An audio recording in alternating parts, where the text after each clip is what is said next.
Friends, good night. তোমরা কেমন আছো? আশা করি ভালো আছো। আমিও খুব ভালো আছি।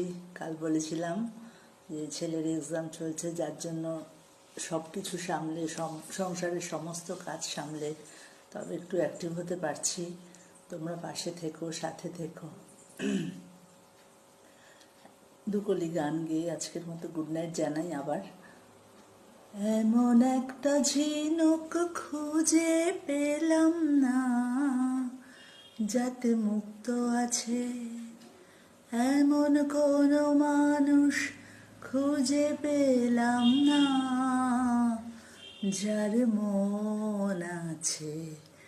এমন একটা ঝিনুক খুঁজে পেলাম না, যাতে মুক্ত আছে। এমন কোনো মানুষ খুঁজে